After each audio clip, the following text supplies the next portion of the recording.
Bonjour à tous. Bon, alors, donc on est trois là derrière ce pupitre. On va vous parler un petit peu d'Euroméditerranée dans un premier temps, puisque vous allez y faire un tour cet après-midi sur 2 sites.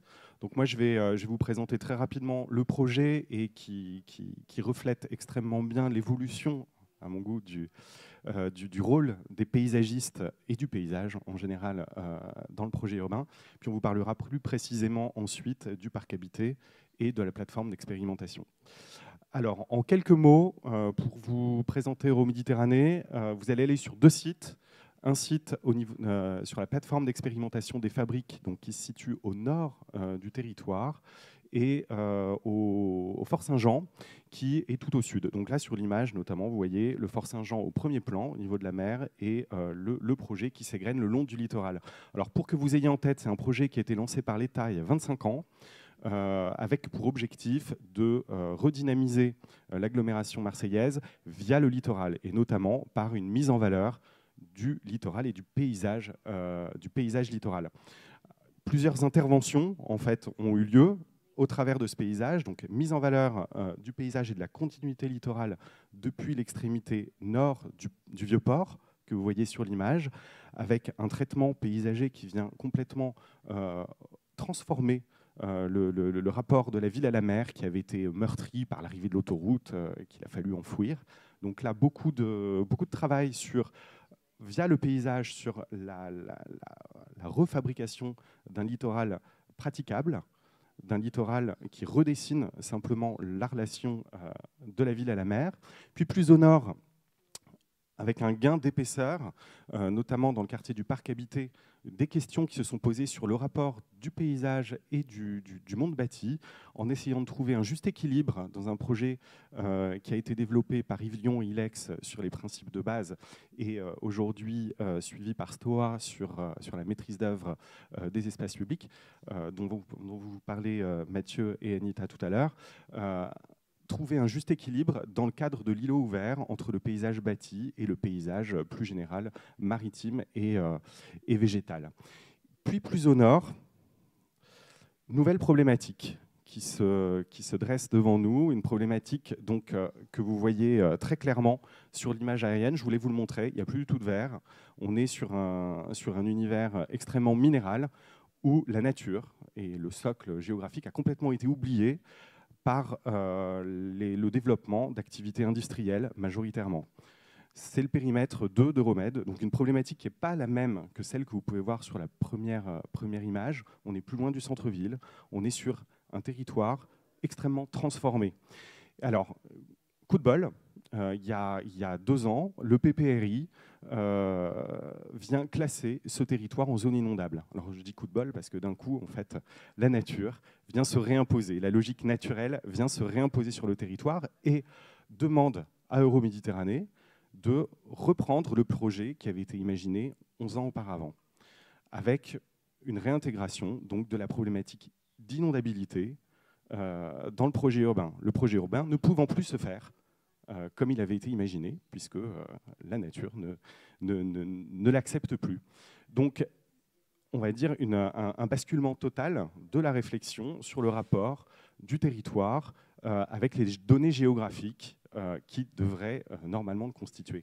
Et je voulais vous parler de ça parce que je pense que dans ce cas de figure, justement, le paysage redevient, alors qu'il l'était auparavant, mais en fait la donnée de base sur laquelle on doit réfléchir pour développer la ville. Donc là, vous voyez notamment quelques schémas, et le schéma du centre qui est le cours d'eau, le bassin versant du ruisseau des Égalades qui vient se jeter dans la mer à cet endroit-là, et qui avait complètement disparu, on ne le voyait plus du tout, vous l'avez vu sur la photo aérienne, il est recouvert par l'ensemble des industries.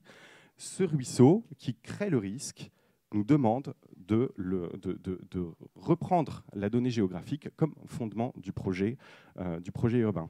Et donc là, vous voyez par exemple des schémas qui ont été faits à partir de l'appréhension du cours d'eau et du risque, avec un schéma directeur hydraulique à gauche, qui donne à droite une réinterprétation dans un schéma directeur paysager. Donc ça, c'est une étape de révision qui a eu lieu il y a 2 ans. Et depuis 2 ans, on travaille notamment avec BASE, en lien avec l'agence Leclerc, sur une réinterrogation majeure du rôle du paysage dans la conception urbaine. Et je voulais vous parler de ça parce qu'il me semble que justement l'intervention des paysagistes et cette appréhension nouvelle qu'on a vraiment sollicitée pour réinterroger le projet urbain a vraiment enrichi la manière et la vision qu'on a sur ce territoire. Et aujourd'hui, les paysagistes vont beaucoup plus guider via la trame paysagère qu'on va venir fabriquer, qui aujourd'hui n'a pas de vocation particulière, hormis celle d'écouler l'eau, de faire venir la nature, enfin de créer finalement une inertie bleue et verte sur un espace paysager qui soit privé ou public, on ne sait pas encore, et ensuite qu'il y aura une déclinaison sur les îlots privés. Donc cette idée vraiment que le paysage va régénérer une infrastructure, puis elle-même irradier sur les îlots privés. Et le paysage invitant à nouveau éventuellement l'homme à se réinstaller sur le territoire, mais pas l'inverse. Et donc ça, pour le coup, le paysage refabrique le récit du territoire. Donc, il me semblait que c'était important de vous faire part de cette logique-là qu'on voit sur de nombreux territoires, mais qui ici est une interprétation directe de l'évolution du rôle du paysage et des paysagistes dans la conception urbaine. Donc là, quelques illustrations. Vous voyez en haut à droite le projet du parc de Bougainville. Donc là, c'est d'ici là qui travaille dessus et qui vient renaturer, enfin procéder à une première étape de renaturation du cours d'eau, que je vous ai montré tout à l'heure. En bas à gauche, et Guéric Perret va vous en parler tout à l'heure, c'est toute cette question de la réappropriation du sol, ce sol, domaine du vivant, ça a été abordé hier soir notamment, comment ce sol vient redéfinir, vient reproduire le support du vivant de demain sur ce territoire-là. Et donc avec à la fois la culture du sol, mais aussi sa porosité qui vient reconstituer une trame sur laquelle va pouvoir s'appuyer la ville. Voilà, et donc dernière image, simplement on regarde dans l'autre sens, donc là c'est du nord vers le sud, et donc vous voyez à quel point finalement la trame paysagère vient redéfinir une structure.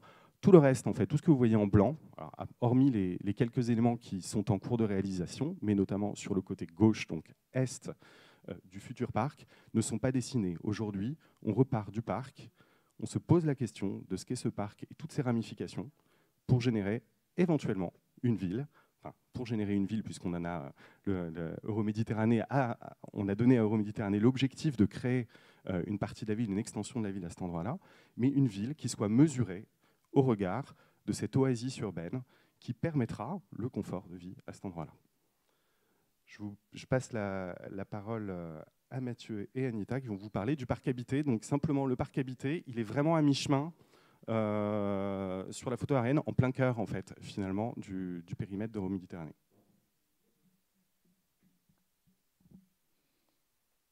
Comme ça, voilà. Bonjour.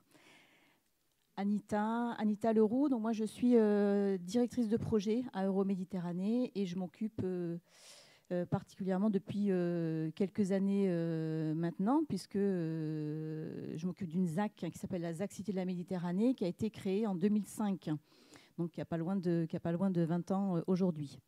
Dans le programme de la ZAC Cité de la Méditerranée, qui est une ZAC qui se développe sur le quartier d'Arinque, donc plutôt sur la partie Euromed 1, donc sur le périmètre initial, à côté du quartier de la Joliette, donc en plein centre-ville.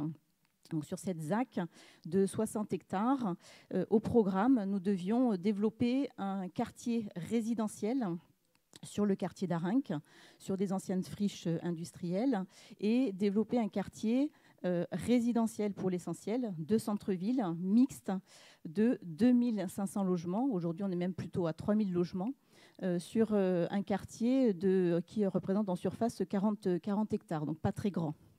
Donc, à l'époque, on s'est interrogé sur la manière dont on allait pouvoir développer un quartier mixte, résidentiel, de centre-ville, assez dense, mais néanmoins qu'on souhaitait fortement végétaliser. Donc du coup, avec les urbanistes de la ZAC, donc Atelier Lyon et ILEX à l'époque, ils ont développé ce projet, ce concept de parc habité. Donc un quartier à dominante résidentielle, mais très très fortement végétalisé. Donc d'un point de vue opérationnel, comment est-ce que ce quartier nouveau du parc habité a été mis en place. Alors d'une part, par déjà l'élaboration d'un cahier des charges d'aménagement de l'ensemble de la trame des espaces publics. Donc c'est la trame orthogonale que vous voyez là sur ce plan. Après, je reste sur ce plan et toi, tu vas détailler après le contenu. Donc, ça s'est décliné d'une part sur la base d'un cahier des charges qui a été transmis à l'équipe de maîtrise d'œuvre pour la réalisation des aménagements d'espaces publics. Donc là, la maîtrise d'œuvre désignée a été l'équipe de STOA, donc avec une forte sensibilité urbaine mais aussi paysagère. Donc avec une volonté, bien évidemment, dans le cahier des charges, d'avoir une forte végétalisation des espaces publics, de l'ensemble de la trame, qui, à l'initiale, était très très peu plantée, très peu végétalisée. Donc sur ce quartier-là de 40 hectares, à terme, on aura planté plus de 1000 arbres sur les espaces publics. Et en complément de cela, on a modifié le règlement du PLUI pour ce qui est des îlots bâtis, de manière à imposer aux constructeurs un pourcentage minimum de pleine terre en cœur d'îlot, donc de 20% de pleine terre en cœur d'îlot, avec un nombre d'arbres de haute tige minimum à planter en cœur d'îlot en fonction de la surface effectivement de pleine terre développée dans les cœurs d'îlot, et aussi bien évidemment avoir un principe constructif imposé donc dans le règlement du PLUI d'îlots ouverts, avec des îlots donc fortement végétalisés, mais ouverts et perceptibles depuis la rue, et avec un traitement paysager homogène sur l'ensemble du quartier, aussi bien sur les espaces publics de voirie que dans les cœurs d'îlots. Pour compléter ce dispositif imposé aux promoteurs, donc dans le règlement du PLUI, on a par ailleurs rédigé un cahier des charges avec un certain nombre de prescriptions et de recommandations adressées aux promoteurs qui permettaient de cadrer et de développer ce principe de traitement homogène des espaces végétalisés sur les espaces publics et dans les cœurs d'îlots. Et là, je laisse la parole à Mathieu. Merci Anita. Bonjour, Mathieu Coquet, je suis paysagiste concepteur à l'agence STOA et j'ai le plaisir d'accompagner Euroméditerranée depuis quelques années sur la mise en œuvre de ce parc habité. Brièvement, les principes. Donc, vous avez compris, parallèlement à un projet d'espace public sur lequel on a travaillé le côté urbain, paysage, on a développé la palette végétale, on a fait ce travail-là. Et donc, en plus de ça, le travail d'une charte pour guider, pour accompagner le développement des opérations privées et comment assurer la mise en œuvre de ce parc habité qui avait été conçu en avant. Et donc, comment en fait travailler sur un même paysage qui fasse fi en fait des limites administratives, foncières entre une venelle publique, un cœur d'îlot, etc. Comment est-ce que ce paysage pouvait être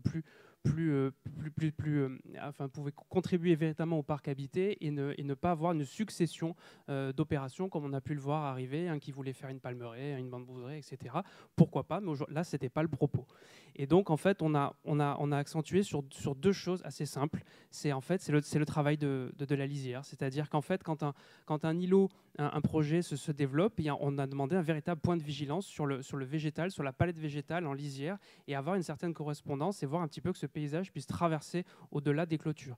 Après, en cœur d'îlot, on a laissé quand même plus de liberté. L'idée n'était pas de complètement harmoniser, standardiser le paysage du parc habité, mais vraiment de venir gommer, par contre, ces limites foncières c'est au-delà de la clôture, qui ne sont pas forcément ce qu'il y a de plus intéressant. Et puis de même, lorsqu'une opération se développe en cœur d'îlot, des fois en plusieurs fois, un promoteur peut acheter un îlot en entier et développer une opération de bureau, une opération de logement. Ce qui nous a été important, on ne voulait considérer et travailler sur ce cœur d'îlot que lorsqu'on avait le projet global du cœur d'îlot. On ne voulait pas avoir à l'intérieur d'un cœur d'îlot, moi je fais ici, moi je fais ça, voilà, vraiment une analyse. Donc bon, ça a été un travail de longue haleine, ça a progressé au fil des années. Et donc voilà, je terminerai. Aujourd'hui, le travail est en cours, c'est un projet d'urbanisme, c'est le temps long. Le végétal, c'est aussi le temps long. Donc voilà, tous les chantiers sont en cours et aujourd'hui, on commence à voir arriver les premiers éléments, donc avec une certaine qualité, une certaine ambition paysagère, et ce travail, ce lien entre espace public et espace privé, et la volonté en fait d'avoir des massifs qui agrémentent du végétal sans pour autant apporter une lecture de cette gestion, et plutôt comment un paysage contribue au parc habité. Voilà. Et simplement pour compléter, à savoir que les expérimentations qui sont portées ici et la charte qui a été imaginée, la charte du paysage, aujourd'hui, elle fait partie des orientations qu'on donne sur les futurs îlots, y compris au nord du périmètre. Donc on tire vraiment profit de cette expérience pour orienter aujourd'hui les cahiers des charges, les fiches de l'eau de l'ensemble des opérations sur le nord du périmètre dont je vous ai parlé tout à l'heure.